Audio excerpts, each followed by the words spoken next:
Welcome to EPG Pathshala for Comparative Literature. I am Dr. Prithnisha Burman. I teach English in Women's College, Shillong. I am going to present the module titled Natyashastra and Modern Theatre Traditions under the course Performance Studies. This module has been developed by Geetali Saikia, Associate Professor in the Department of English at ACDG College, Sibsagar, Assam. Bharata's Natyashastra is an ancient Indian text on theatre, dance and music. It comprises the rules and grammar of performing art. The book comprising the Sutras gives instructions to follow, which gives it the status of Shastra. It is assumed that the Natyashastra was written in between 200 BC and 200 AD. For long, the Natyashastra has played an important role in Indian dance, drama and theatre.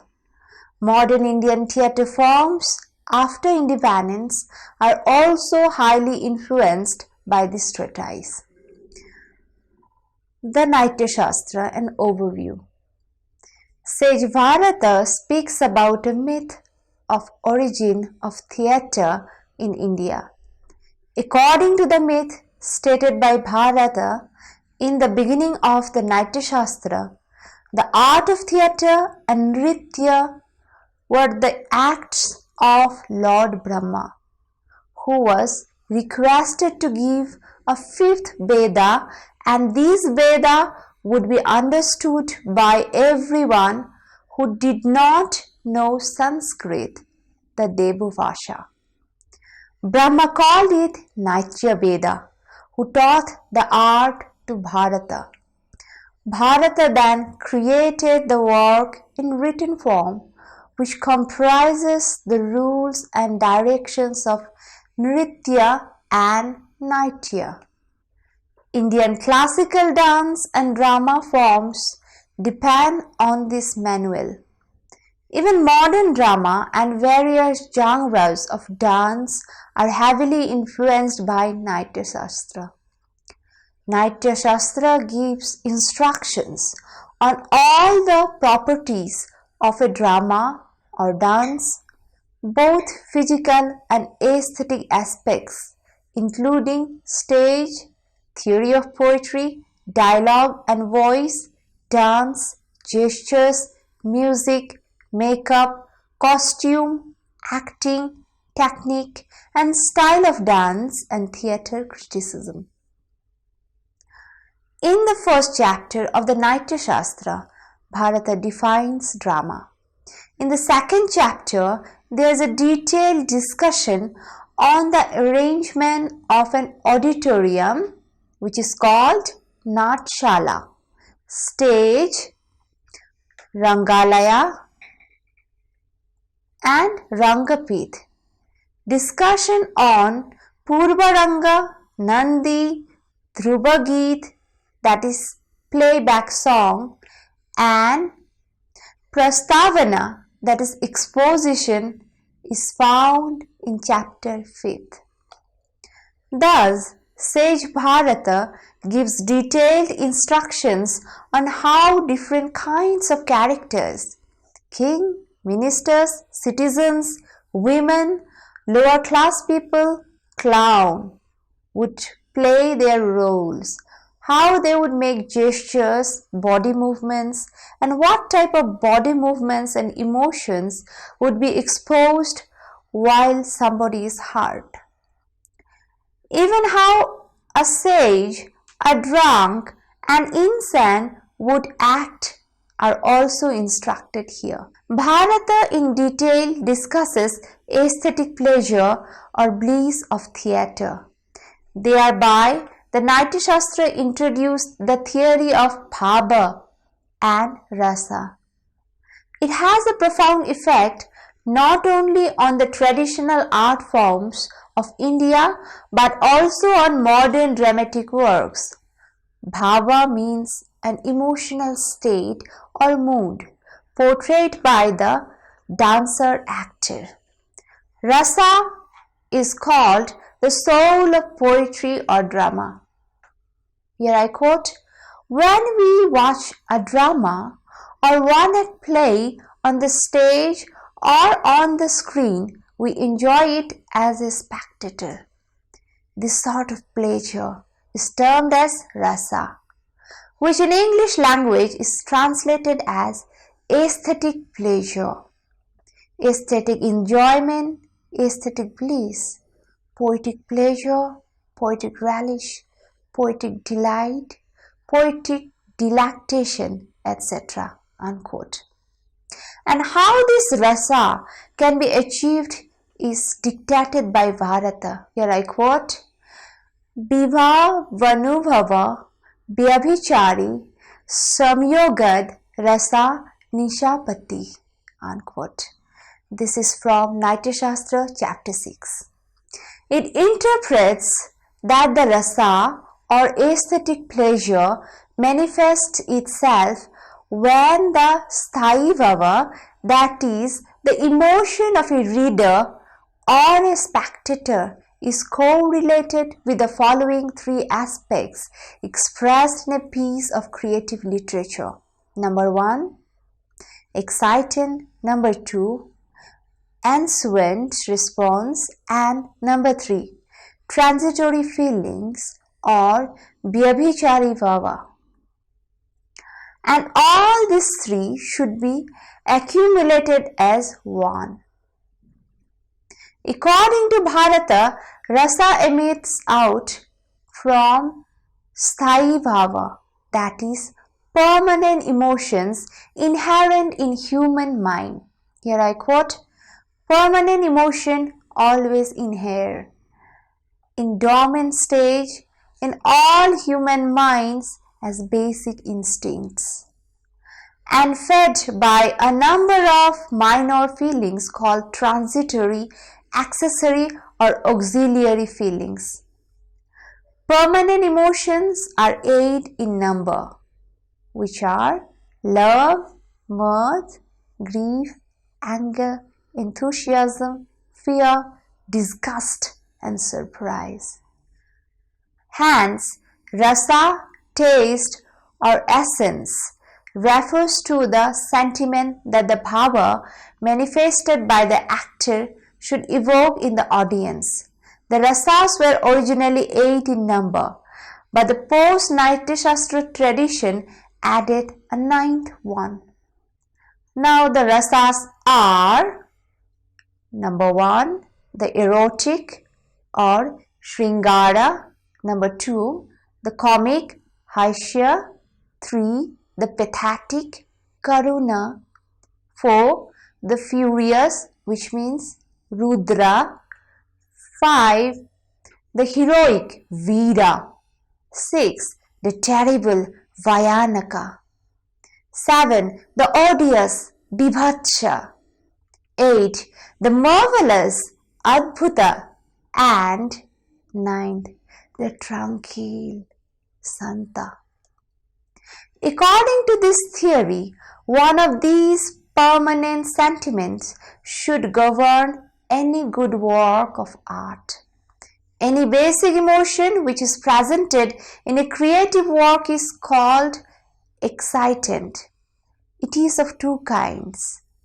First, alamkara, bhava, sentimental, excitant, and second, uddipana bhava, that is, enhancer, excitant. According to Bharata, the actor-dancer should be able to evoke the rasa experience in the audience through the sthayi bhava or permanent emotion, which is supported by the determinants bhava and stimulants anubhava. These are further enhanced by different transitory states of mind. He also states that the rasas shringara, rudatra, veera and vibhatsha are the fundamental rasas, and haisya, karuna, Adbhuta and Vayanaka originate from them respectively. Not only the traditional Indian theatre forms were highly influenced by Bharata's Natyashastra, but also the modern Indian dramas follow the instructions of Bharata. In the writing of play, creation of rasa, abhinaya, use of costumes, drishti, mudra or gestures, after all, in technique and form of modern Indian theatre, the Natyashastra is the chief instructor. Bharata points out that the word or text is the basis of theatre. The Natyashastra states the necessity and characteristics of a play. It is the mimicry of people living in different conditions, centering around the activities of Uttam, which means the best, Madhyam, the temperate, and Adham, the mean persons, full of message, that means advice, and will entertain all. Bharata elaborately discusses how plays are to be constructed. He also says about the construction of stage or Rangalaya. Though Natya is about sorrow and happiness and imitation of these emotions. The Natyashastra gives 4 different styles of Natya or stylized acting. First, Swatik Abhinaya, that is true expression. Second, Angik Abhinaya, that is the energetic or expression of limbs. 3. Aharya Abhinaya, that is costume and scene. And the last, Bashik Abhinaya, that is the verbal acting. There are 2 main styles of conveying drama, the stylized or symbolic one, Natya, and the realistic one, Loka. The stylized way, Natya, combines dance or dance-like movements with facial expression. Dance was an integral part of stylized acting, which later also became an independent form of art, as described in several post-Natyashastra treatises. Bharata described the classical drama technique in the Natyashastra. It includes 108 karanas or basic dance units, 4 ways of standing, 32 movements of the feet or pada and hips, that is katika, 9 neck, griva movements, 7 movements for eyebrows, that is bhru, 36 types of gaze, that is called drishti, and symbolic hand gestures, hasta, 24 for one hand gestures and 13 for both or double hands gestures, etc. With the help of all these techniques and expression of emotions, the actors invoke rasa in the mind of the audience.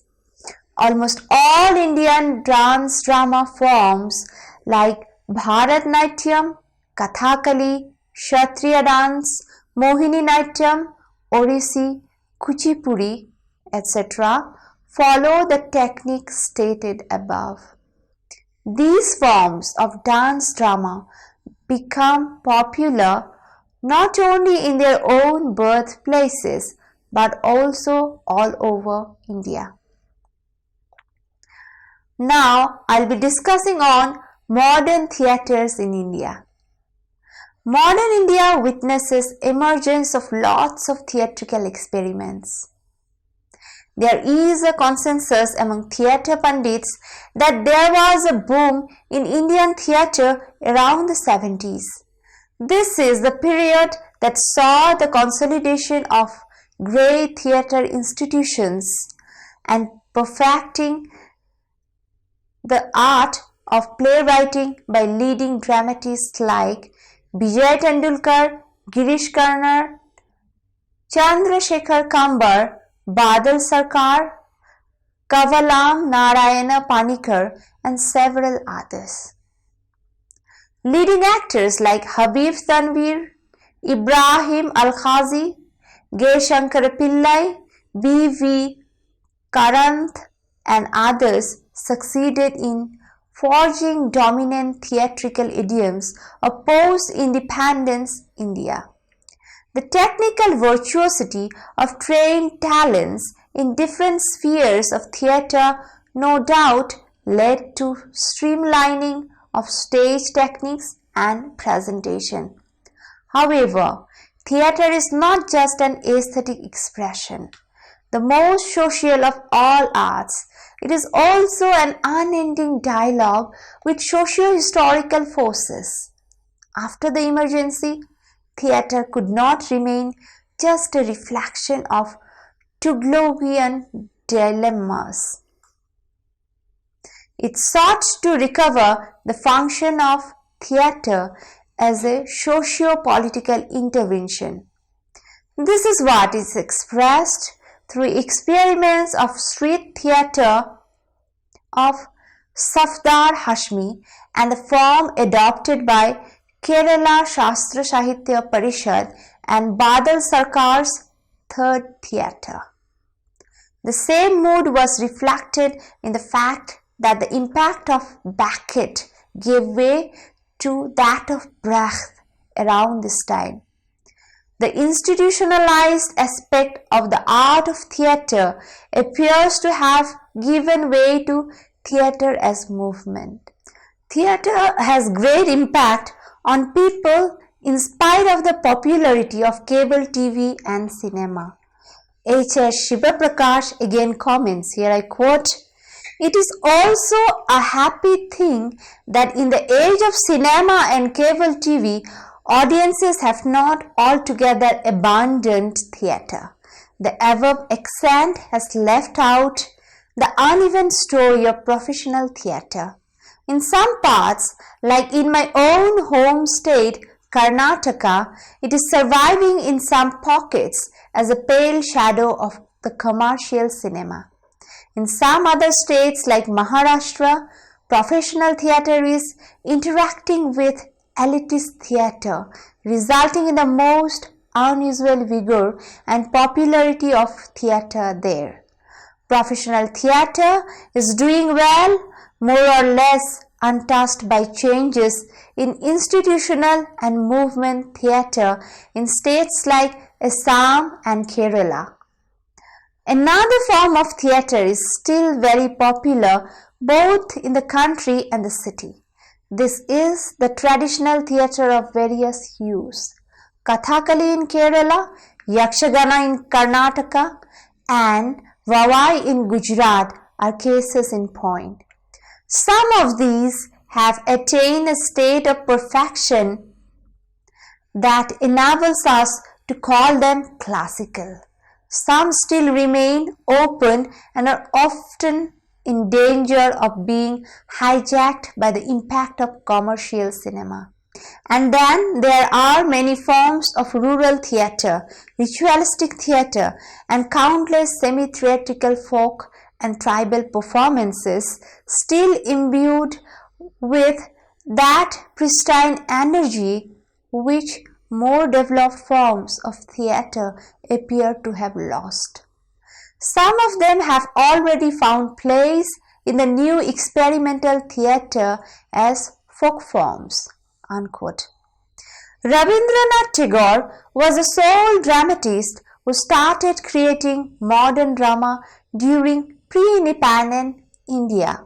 In his plays, he not only portrays what is beautiful or aesthetic, but also every nuance of social spectrum exquisitely enters his drama. He created above 40 plays, dance dramas, and playets on varied subject matters.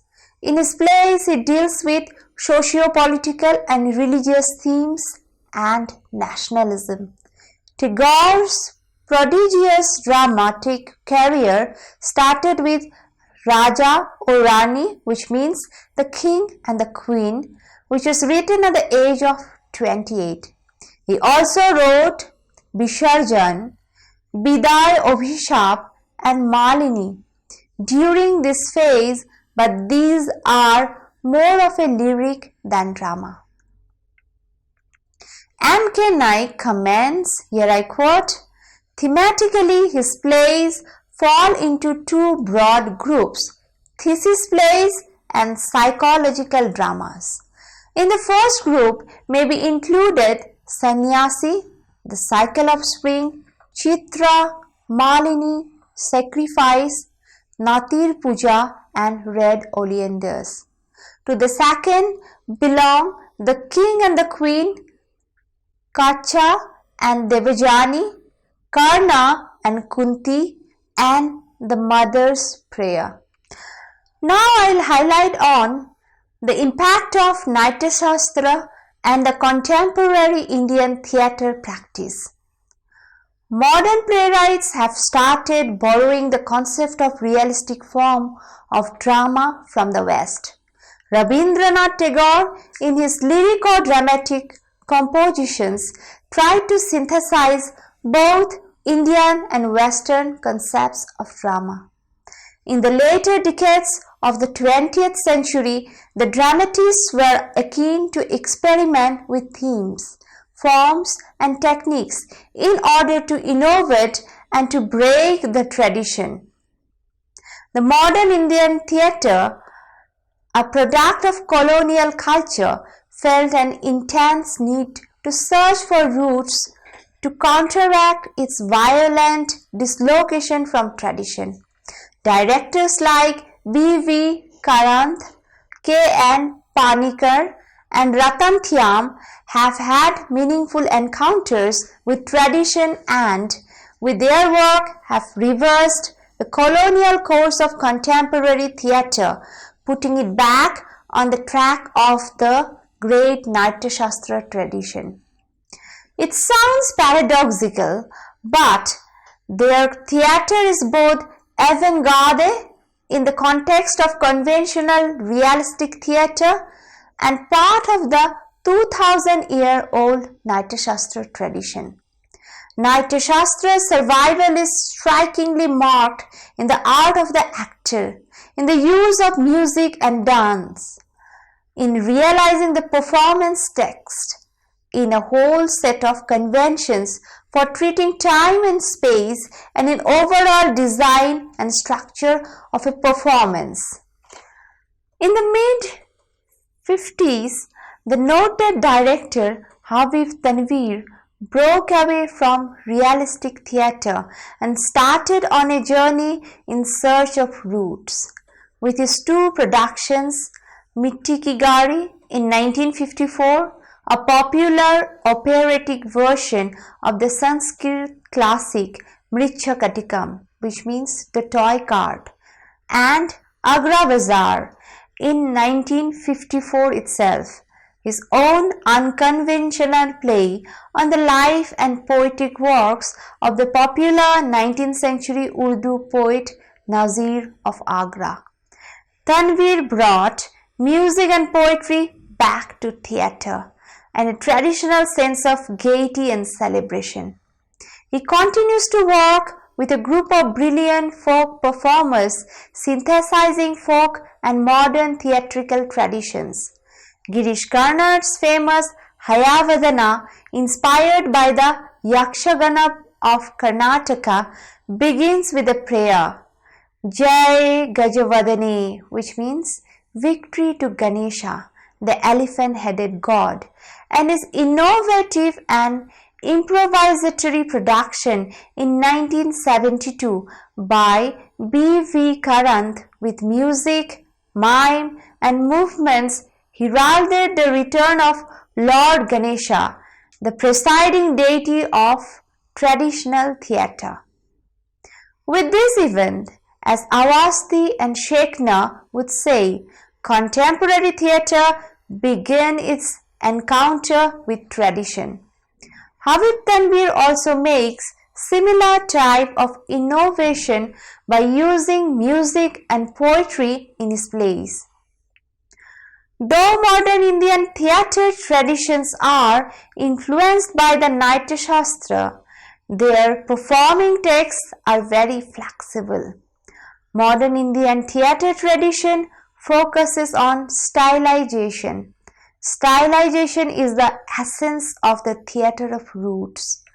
After breaking away from the realistic mode in its search for roots, the new theatre embraced stylization, the hallmark of Indian traditional theatre for centuries. The stylized approach to theatre observed by Awasthi brought about a revolutionary change in the art and techniques of the actor.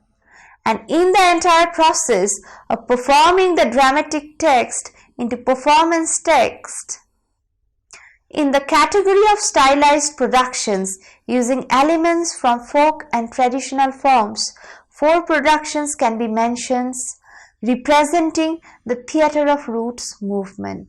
They are Hayavadana, Ghasiram Kotwal, Urubhangam and Chakravyuh, each representing a distinctive idiom and style. Hayavadana in Kannada by Girish Karnad was directed by B.V. Karanth, who had first directed it in 1972 in Hindi. Both these plays and its production by Karanth mark a significant point in the theatre of roots movement of the last 2 decades. These plays embrace various styles and elements of performance. In transforming dramatic text into a performing text, the rasa theory of Natyashastra plays a great role. Performance of a drama establishes a relationship between the performer, actor, and the spectator. The performance aesthetics of Indian classical dance drama forms have highly stylized visual images. They have less dramatic text.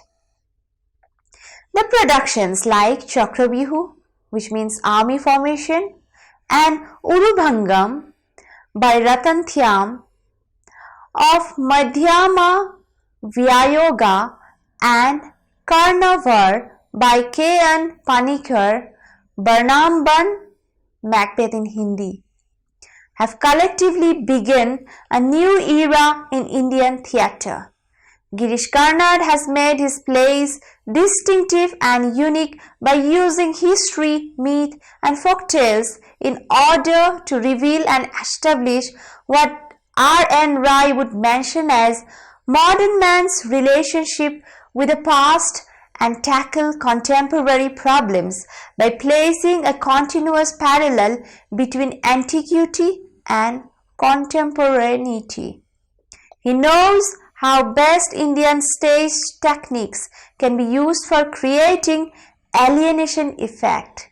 He also uses prologue, epilogue, chorus, masks, a narrator in the form of Sutradhara, Bhagavata or Vachaka, largely taken from Bharata's Natyashastra. Now I come to the conclusion. Drama is basically adrishya kavya or visual poetry. Bharata's Natyashastra has for long been the sole book of Indian dramaturgy and its influence is undeniable. Even modern improvisational theatre, playback theatre and third theatre are guided by this great book of dramaturgy. With this, I end the module Natyashastra and Modern Theatre Traditions. Thank you.